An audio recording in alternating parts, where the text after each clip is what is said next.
پھر existential questions پیدا ہوتے ہیں. آپ جس کی تلاش میں نکلے ہوتے ہیں اس سے زیادہ آپ کو یہ لگنے لگ جاتا ہے کہ آپ کو اپنی بھی تو ایک تلاش ہے، آپ کے اندر بھی تو ایک راستہ ہے، اس کے اندر سے آپ نے اپنی کھوج بھی تو لے کر آنی ہے. تو پھر یہ باہر کی دنیا اور اندر کی دنیا کے اندر آپ جب اپنی تلاش کرنے کے لیے نکلتے ہیں تو پھر یہ شعر اس حوالے سے نکل جاتا ہے کہ جو احساس پیدا ہوتے ہیں. بے مہر راستے، بے یقیں منزلیں، بے ثمر رات دن، بے نشان زندگی. ایک انسان بھٹک کر کہیں گم گیا، میں اسے ڈھونڈتا بھی تو کیا ڈھونڈتا. اور ہے کہ غیرت آبرو، جرت آرزو، شدت جستجو، اور کیا چاہیے. غیرت آبرو، جرت آرزو، شدت جستجو، اور کیا چاہیے. میرے منزل کو اندر ہی پایا صدا، جا بجا دیکھتا بھی تو کیا دیکھتا. جو آپ کی ایک آبرو ہے، جو آپ کی ایک عزت ہے، اس کی ایک غیرت بھی ہوتی ہے، اسی سے عزت نفس پیدا ہوتی ہے.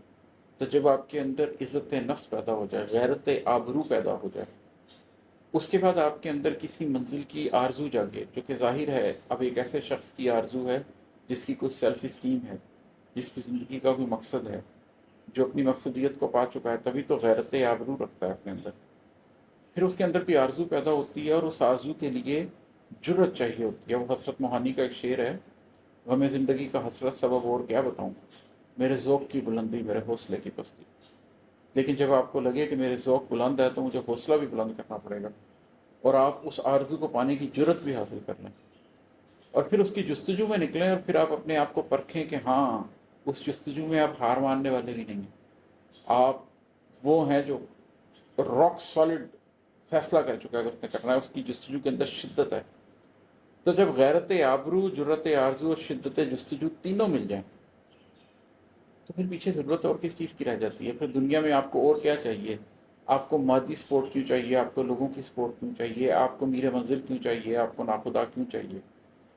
تو غیرت آبرو، جرت آرزو، شدت جستجو، اور کیا چاہیے. میر منزل کو اندر ہی پایا صدا، جا بجا دیکھتا بھی تو کیا دیکھتا. جب یہ سب کچھ اپنے اندر مل گیا تو پھر پتہ چل گیا کہ میں ہی میرے منزل ہوں، میں نے ہی منزل کو تلاش کرنا ہے، میں نے ہی لیڈ کرنا ہے، میں نے ہی لے کر جانا ہے. پھر جا بجا دیکھنا چھوڑ دیتا آدمی، پھر اپنی ذات کے اندر دیکھتا اور اپنے سفر کا آغاز کرتا اور اپنی منزلوں کے لیے خود راستے بناتا ہے، پامال زمینوں کو چھوڑ دیتا. اور ہے کہ نیم تاریک راہوں پہ میرے سوا، کارواں کا محافظ کوئی بھی نہیں.